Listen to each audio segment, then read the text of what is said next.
ሰላም ውድ ቤተሰቦቼ እንዴት ናችሁ? ደህና ናችሁ? ከኔ ጋር እግዚአብሔር ይመስገን። እረ ድራማ አያልቅም። እንዲህ በእናታችሁ ምንድን ነው ነገሩ? እየቀጠለ ነው የሚሄደው ይሄ ድራማ። እኔ ያልኩት እኮ ወይ በዳኒ ወይ በሄርሜላ ይለቀቃል ወይ በዴቭ ብዬ ነበረ። ይኸው ዛሬ ሁለት ቪዲዮ ተለቀቀ ማለት ነው። አንድ በኤፍሬም ተለቀቀ፣ አንድ በዳኒ ተለቀቀ። እንግዲህ ዛሬ ሄርሜላ ተደስታለች፣ ደጋፊዎቿም ተደስተዋል። ያ ሽልጥልጥ ወንድሙ ማለት ነው። ሄርሜላ ምንም አላረገችብህም። እነ ሩታና የአቢ እንትላ ኢፍሬም ናቸው እንጂ ያደረጉብህ። ሄርሜላ ምንም ነገር ያለገችው የለም እኔ በተመለከትኩት ነገር ብሏል። እንግዲህ ዳኒም እንደዛው እያለ ነው። አረ በጣም ይገርማል። አረ ድራማችሁ እንዴት ነው እናንተዬ? ወይ ዘንድሮ እንግዲህ ዛሬ ተደስታለች፣ ነገ ደግሞ ስታለቅስ እናያታለን። ጊዜው እንደዚህ ነው። አንድ ቀን የመደሰት አንድ ቀን የማስለቀስ ሁሉንም ነገር ላስብበት። አውቆ እኮ ነው አብርሃም እግዚአብሔርን እየተጫወተባቸው ነው። አሁን ሰውን በምን እንዲህ የዳነበትን እኮ ማወቅ አለብን። ብዙ እየናገራለሁ ብለሻል። እነዚህ ወፎ ጋር ትጨፍራለች፣ እነዚህም እዚህ ጋር ይጨፍራሉ። እኔ የትኛውን እንደማምን ግራ ገብቶኛል። እዛ ጋር ሌላ ነገር ያወራሉ፣ እዚህ ጋር ከኔ ጋር እውነት አለ። ምንጊዜም እየደወልክ ስደውልልህ ስልክ አንሳልኝ ምናምን ምናምን ምናምን ትለዋለች። እኔ ያልገባኝ ነገር ማለት ነው እዚህ ጋር ያልገባኝ ነገር በሁለት ሴቶች ተከበህ አንተ ምንድን ነው የምትሰራው? እኔ ግን የሩታ እርግዝና እውነት ሳይሆን አይቀርም። እግዚአብሔርን ዛሬ ራሱ ሆዷ ገፍቷል እኮ ታያችሁት ማለት ነው። የሄርሜላ ግን ምንም ነገር የለም። ስለዚህ እንግዲህ ማንን እንደሚመርጥ አናውቅም። እኛ ምን አገባን?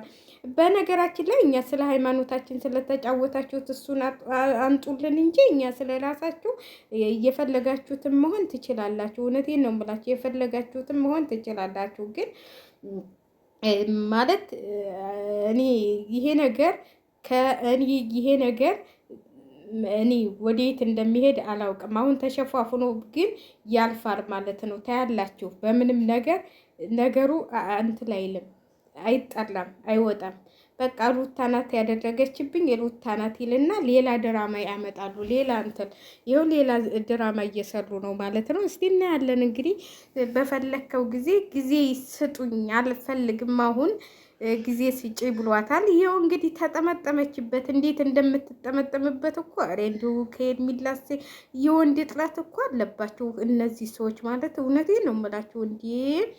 ለማንኛውም ጉዳችሁ እኔ እዚህ ጀርባ ውስጥ ዳኒ አለ፣ እዚህ ጎን ውስጥ ዳኒ አለ።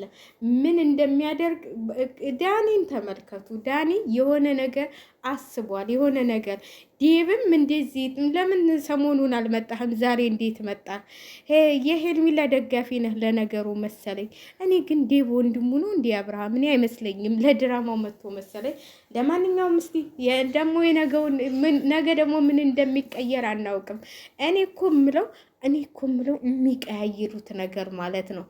ዛሬ አሁን በሁለት ቻናል ሰሞኑን ስላልተለቀቀ ማለት ነው በዳኒና በኢፍሬም ዛሬ ዳኒና ኢፍሬም ተለቀቀበት። ትናንትና በማን ነበረ? በብዙዬና በምን ነበር ተለቀቀ። እና እንዲሁ በጣም ይገርሙኛል። እንዲሁ በጣም ነው የሚገርምኝ ይሄ ነገር ማለት ነው። እንዲሁ ለገንዘብ ብላችሁ እንደዚህ ባትሆኑ ምን አለበት? በቃ ላስብበት ብለህ የለም ላስብበት የሆነ በቃ እንትን ብለህ ቆርጠህ መተው፣ የሆነ ራስህን ወስነህ የሆነ መዝናኛ ቦታ ራስህ ወጣ ብለህ መተህ። ኧረ ካረሴት መኖር አትችልም እንዴ አንተ? እስቲ ትንሽ ቁጭ በል። ያችንም ከዛች ጋር አብረህ ከርመህ መታ ደግሞ እዚህ ጋር አሁን ደግሞ ሌላ ጣጣ ይመጣበታል። እውነቴን ነው የምላችሁ ሩታ ከሄርሜላ ጋር አይሆኑም። እንደው ታያላችሁ። ከሄርሜላም ጋር አይሆንም፣ ከሩታም ጋር አይሆንም። ተነጣጥረው ሌላ ፍቅረኛ መያዝ አለበት ብዬ ነው የማስበው። አሁን እልህ ነው የሚገባቡት። ሩታ ደግሞ ያ ፊልማ የተፈራለሙት ፊልማ ምናምን የድሮ ጋብቻዬን አልቀደድኩም ብላ ትመጣለች። ታያላችሁ።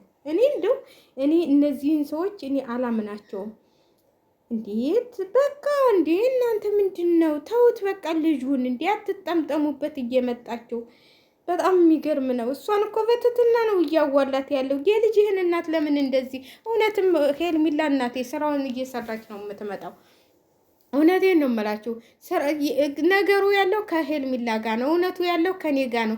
ሩታን በቃ ሩታን ነው አንቺ የጠመሽው። ከሩታ ጋር ፍክክል ነው ያልሽው። ስለዚህ እውነት ያለው ከኔ ጋር ነው ብለሻል። ምን እውነት አወራሽ እስቲ ዛሬ? ምንም እውነት ስታወሪ አልሰማንም እኛ።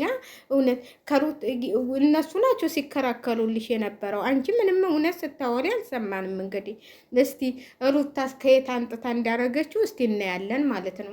በጣም ነው የምትገርሙት ግን በጣም ነው። አብርሃም ግን የወንክ እኔ እንጃ። አብርሃም ማለት የሆነ እንትን ራሱ የርኩስ መንፈስ ያለበት ሰውዬ ነው ብዬ ነው የማስበው። የልጁን እናት በዚህ የጠረጠረው ለእኔም አይመለስልኝም ብለሽ ማሰብ ነበረብሽ። እውነቴን ነው የምልሽ። አሁንም አልተመለሰልሽም። ገና የማጣላቸው ነገሮች አሉ ብሏል። እኔ ግን አቤል ቢጠየቅ አቤል ነው ነገሩ ጋር ያለው። አቤልና ሄርሜላ የሆነ ግንኙነት አላቸው። አሁን እሷ ትናንትና ቡታጅራ ነበረች።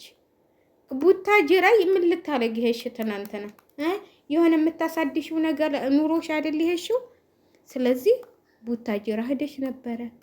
እንግዲህ ትናንትና ምን ሆነ መሰላችሁ? ትናንትና እንግዲህ ይሄ ቪዲዮ የዛሬ አይደለም የትናንትና ነው። ትናንትና ከሰዓት በኋላ ወደ ሄርሜላ ሲሄድ ብዙዬ ደግሞ ወደ እነ ሩታ መጣች። መልሳችሁ አላስደሰተኝም ብላ አሁን አውቃለሁ የዳነበትን ምክንያት አውቃለሁ ብለሻል። የዳነበትን ደግሞ ነገ ትነግሪናለሽ ማለት ነው። ነገ ታመጫለሽ እየደረስኩበት ጊዜ ብለሻል። እንዲህ አንቺ ይዘሽው ከርመሽ ይዛ ዳኛ ምን አገባን? ድረሽበት ብሎሻል። ድረሽበት። እንግዲህ በራሳቸው ተማምነዋል። ንገሩን። ግድ አልጋችኋለሁ እንዴ? ለማንኛውም ነገ በደንብ እሰራላችኋለሁ። ዛሬ ደብሮኛል። የሆነ በቃ ተናድጃለሁ። በእናታችሁ እኔ ራሱ እንዲሁ ምርር ብሎኛል። እንዲሁ ስደት የሆነ ቆሻሻ ይዛ መታ ሴትዮዋ ማለት ነው ከሶፋው ላይ ያስቀመጠችው።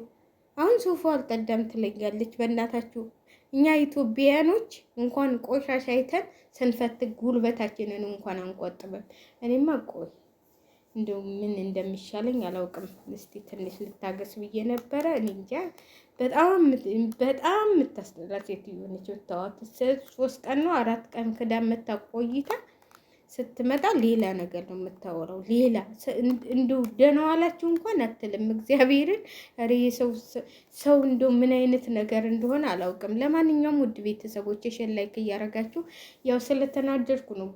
ቪዲዮ መስራት ትችል ነበር በእነ ብዙዬ ራሱ ግን አንዳንዴ ስናደድ ስልክሽን ያጂ አይለኝም። እንኳን ልሰራና ተኝ ነው ያለኝ። አሁን ልተኛ ነው እንደው ልተኛ ነው። ብታው ተናድጃለሁ። እግዚአብሔርን እውነቴን ነው የምላችሁ። እኔ ደግሞ ስናደድ በቃ ሁሉ ነገር ያስጠላኛል። ምግብ ራሱ ያስጠላኛል። ውሃ መጠጣት ሁሉ ያስጠላኛል። ለምን እንደሆነ አላውቅም። እግዚአብሔር ግን ይቅር ይበለኝ ነው የምለው። እግዚአብሔር ይመበርሃል። በጣም ደግሞ የምታናድዳቸው ስልክ እንትን እያለች ነው።